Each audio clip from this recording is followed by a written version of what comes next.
Doctor امجد صاحب، آپ کو میں خراج تحسین پیش کرتا ہوں کہ یہ بڑا زبردست آپ نے یہ ایک فیوچرسٹک آگے کا سوچ کے آپ نے قدم اٹھایا. یہ جو موٹر سائیکلوں کو الیکٹرک بنانے کا فیصلہ کیا، اور میں اپنی ٹیم کو، حماد اظہر آپ کو اور آپ کو بھی خسرو بختیار، کیونکہ آپ نے وہ آگے ڈیولپ کی جو ہماری ای وی پالیسی تھی، اور اس کے تحت پھر ایک آگے فیوچر کا پلان دے دیا آپ نے سب کو کہ آگے ڈائریکشن کیا ہے گورنمنٹ کا. دیکھیں، جو آج تک ملک آگے گئے ہیں ان میں سب سے بڑی جو ایک کامن چیز رہی ہے سارے ملکوں نے، جو انہوں نے سب نے کیا، وہ یہ کہ انہوں نے ہمیشہ آگے کا سوچا. چائنا کی جو اب ساری ڈیولپمنٹ دیکھ لیں اب، اور ہم جب وہاں گئے چائنا میں تو ان کے 10 سال 20 سال 30 سال کے پلان بنے ہوئے ہیں. تو جب تک جو آپ کی پالیسیز ایک لانگ ٹرم نہیں ہوتی، وہ پھر روڈ میپ نہیں ہوتا ملک کے پاس. پھر ملک فیصلے کرتا ہے الیکشن ٹو الیکشن، یا ایسے فیصلے کرتا ہے، کوئی جو مافیاز بیٹھے ہوتے ہیں وہ آپ کی پالیسیز چینج کر دیتے ہیں، وہ اپنے فائدہ اٹھانے کے لیے فیصلے کرتے ہیں. تو جو ملک کا آگے جو روڈ میپ ہوتا ہے وہ ڈیولپ ہی نہیں ہوتا. نبی صلی اللہ علیہ وسلم نے کہا تھا کہ اس دنیا کے لیے اس طرح جیو کہ آپ نے کل مر جانا ہے، اگلی دنیا کے لیے ایسے جیو کہ کل مر جانا ہے تاکہ آپ کے مال اچھے ہوں. لیکن اس دنیا کے لیے ایسے جیو آپ نے 1000 سال زندہ رہنا. یعنی آج بیٹھ کے پلاننگ کرو کہ آگے آنے والی جنریشنز کے لیے آپ کس طرح کا ملک چھوڑ کے جائیں گے، ملک کو کیا مسئلے آ رہے ہیں، یہ کیسے حل ہوں گے. تو یہ جو ہماری کلین اور گرین پاکستان، اور اس کے اندر ہی فٹ ان ہوتی ہے آپ کی یہ الیکٹرک وہیکلز کی پالیسی، یہ اسی کا حصہ ہے. جب آپ یہ فیصلہ کریں گے کہ ہم نے اپنے ملک کی ہوا بھی صاف رکھنی ہے، ہم اپنے پانی اور دریا صاف رکھنے ہیں، ہم نے اپنے شہروں کو صاف رکھنا ہے، تو اس کے لیے کیا آپ کو قدم اٹھانے پڑیں گے. جس طرح ہم نے اب 10 بلین ٹری سونامی، درخت اگانے پڑیں گے ملکوں میں. پاکستان بدقسمتی سے وہ ملک ہے جس میں سب سے کم ٹری کور ہے، درختوں کا جو ہمارے اس ملک میں جنگلات ہیں وہ سب سے کم ہے، ہندوستان کے ہمارے سے زیادہ ہے.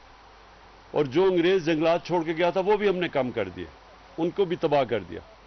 تو ایک تو ہم یہ درخت اگا رہے ہیں، پھر نیشنل پارکس اپنے علاقے بچا رہے ہیں کیونکہ آبادی تیزی سے بڑھ رہی ہے، تو جو ہرے علاقے ہیں وہ بچا رہے ہیں. شہروں کے اندر اب ماسٹر پلانز بنا رہے ہیں شہروں کے، تاکہ شہروں کا ہم روک سکیں شہروں کو پھیلتے ہوئے. یہ تقریباً اسلام آباد ہمارے دیکھتے دیکھتے مری تک پہنچ گیا ہے. اس اسلام آباد نے پچھلے 20 سالوں میں 1.5 گنا زیادہ بڑھ چکا ہے. گرین کور کم ہو گیا کیونکہ کوئی پلاننگ نہیں ہے. تو اب سے ہم نے سارے شہروں کے ماسٹر پلانز بنا رہے ہیں، کئیوں کے کمپلیٹ ہونے والے ہیں 6 مہینے تک، تاکہ ہم شہروں کو پھر پلان کر سکیں کہ ان کا پانی کا سپلائی کدھر ہوگا، گندگی سے ہم نے کیا کرنا ہے، کیسے ہم نے ٹریٹمنٹ پلانٹس لگانے ہیں. مثلا اسلام آباد کے چشمے تھے، سارا سیوریج بن چکا ہے، وہاں نالے بن چکے ہیں کیونکہ ان کے اوپر کسی نے سوچا نہیں ٹریٹمنٹ پلانٹس پر لگانے کا. ریسائکلنگ، پانی کو کیسے بچانا ہے، پانی کے آگے پرابلمز ہیں. اور پھر سب سے بڑی چیز پولوشن، جو ہمارے دیکھتے دیکھتے لاہور جو سٹی آف گارڈن سمجھا جاتا تھا، اور پشاور، یہ دونوں سٹی آف گارڈنز کہا جاتے تھے. تو یہ دونوں شہروں میں جو پولوشن لیولز ہیں، خاص طور پہ لاہور میں، وہ اب انسان کی جانوں کو خطرہ ہو گیا. یہ اندازہ لگایا جاتا ہے کہ جو لاہور میں جو اس وقت پولوشن ہے، 11 سال اوسط ایک انسان کی زندگی میں کم ہو جائیں گے جو لاہور میں اس پولوشن میں رہے گا. تو یہ اس کے امپیکٹس ہیں. ڈینجر لیول سے اوپر پولوشن چلی گئی. کراچی میں بھی یہ حالات ہیں، سمندر کے اندر سارا سیوریج جا رہا ہے. تو یہ اس کے اوپر کیونکہ کوئی لانگ ٹرم پلاننگ نہیں ہے. تو وہ پلاننگ اب پہلی دفعہ ہم پاکستان میں کر رہے ہیں، اور اس کا حصہ ہے پھر سے میں کہوں کہ یہ جو الیکٹرک وہیکلز ہیں، یہ اب آگے ہمیں اپنے شہروں کو پولوشن سے بچانے کے لیے ہمیں اب شہروں کے اندر الیکٹرک بسز لانی پڑیں گی، گاڑیاں لانی پڑیں گی، موٹر سائیکل، سب سے زیادہ موٹر سائیکلز، کیونکہ اس میں زیادہ استعمال ہوتا ہے، زیادہ ان کی انٹینسٹی زیادہ ہوتی ہے. تو یہ بڑا اچھا پازیٹو سٹیپ ہے. اب اس کا ایک دوسرا پہلو ہے، ہم نے جو اور اپنے اوپر ظلم کیا کہ جو اللہ نے اس ملک کو اتنی نعمتیں بخشیں، ہم نے کبھی سوچا ہی نہیں کہ یہ جو اللہ نے نعمتیں بخشی تھی ان سے فائدہ اٹھایا جائے، کیونکہ آسان راستے لے لیے، شارٹ کٹس لیے، امپورٹ چیزیں کر لیں. آسان تھا نا، امپورٹ کر لی، اس پہ پیسے بھی بن جاتے تھے. لیکن جو اس کا نقصان کیا ہوا کہ جو ابھی خسرو نے بات کی کہ جو را مٹیریل پاکستان میں ہے اس کو ہم نے کبھی نہیں سوچا کہ ہم اس را مٹیریل کو اس کو استعمال کریں.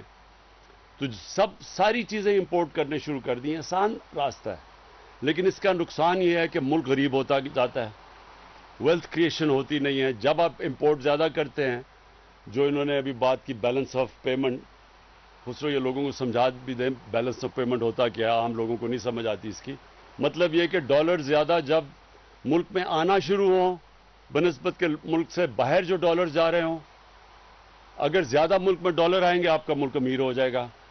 اگر آپ کے ملک میں سے زیادہ ڈالر باہر جا رہے ہیں اور کم ملک میں آ رہے ہیں وہ غریب ہو جائے گا.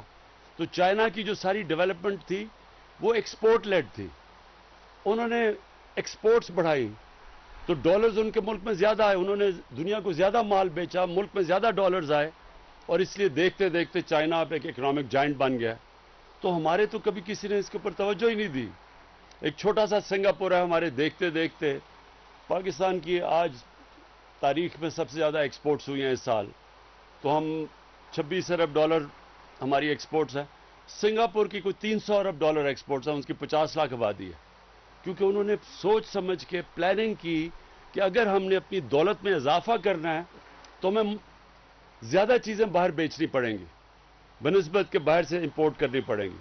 تو ہمارا یہ بس اب جو اگلا اب ہمارا یہ جو ترقی کا راستہ ہے اس میں اب ہم نے جو آپ کی موٹر سائیکل کے اندر جتنے بھی کوشش کرنی ہے کہ سارے پارٹس را مٹیریلز پاکستان میں ہوں. ہمارے پاس سب کچھ ہے یہاں. ہم نے پوری طرح اب ہم پوری پاکستان کا منرل میپ بنا رہے ہیں، معدنیات کا نقشہ سارے پاکستان میں کہ کدھر کدھر کیا چیزیں ہیں. اور آپ کو حیرت ہوگی جب آپ کو یہ پوری طرح پتہ چلے گا تو آپ کو اندازہ ہوگا کہ آپ کا کتنا امیر ملک ہے. اس میں کسی چیز کی کمی نہیں ہے. ہمیں امپورٹس کی ضرورت نہیں ہے کہ ہر چیز امپورٹ کر لیتے ہیں، شارٹ کٹ ہے نا، ہر چیز امپورٹ کر لو. تو یہ نہیں سوچتے کہ وہ تھوڑے سے لوگوں کو تو فائدہ ہوتا ہے جو امپورٹرز ہیں، لیکن ملک کے لیے تو وہ نقصان ہے کیونکہ آپ کے ڈالر زیادہ باہر جا رہے ہیں. جب زیادہ یہ بھی میں سمجھا دوں، جب آپ کے زیادہ ڈالرز باہر جاتے ہیں اور کم اندر آتے ہیں ملک کے تو روپے کے اوپر زور پڑتا ہے. جب ڈالر کم ہوتا ہے تو روپے کی قیمت گر جاتی ہے، ڈالر اوپر چلا جاتا ہے، ڈی ویلیویشن جس کو کہتے ہیں.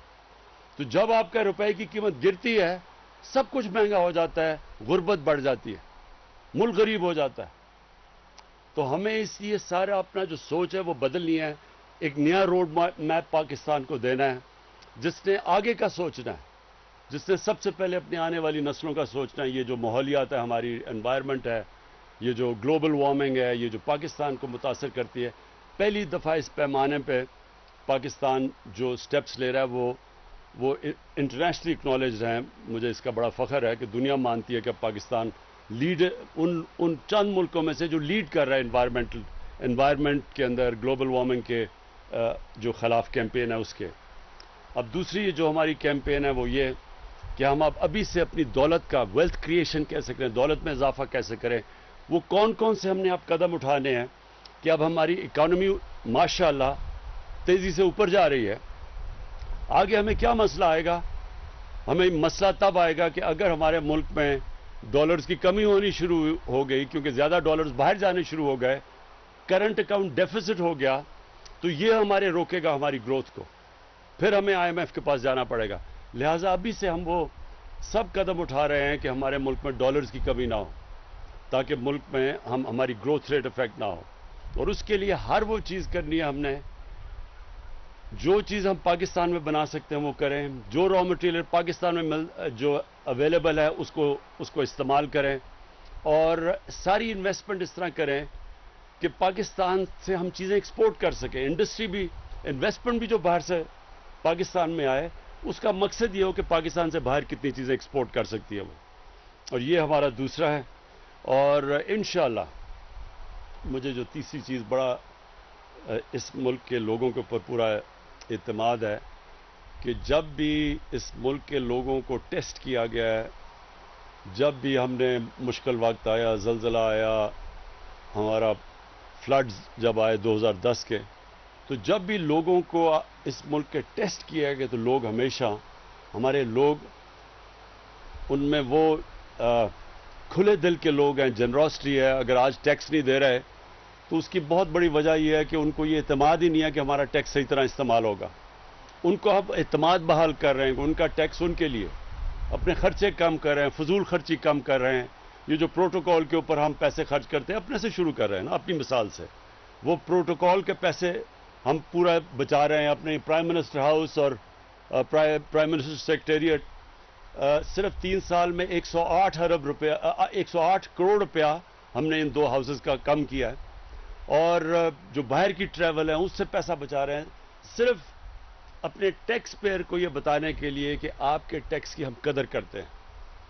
ہم آپ کا ٹیکس آپ کے اوپر خرچ کریں گے بنسبت اپنے اوپر خرچ کرنے کے لیے. تو جیسے جیسے ان کا یہ اعتماد بحال ہوتا جائے گا انشاءاللہ ہماری ٹیکس کلیکشن بڑھتی جائے گی، ملک کی دولت میں اضافہ ہوتا جائے گا، ملک اپنے پیر پہ کھڑا ہو جائے گا.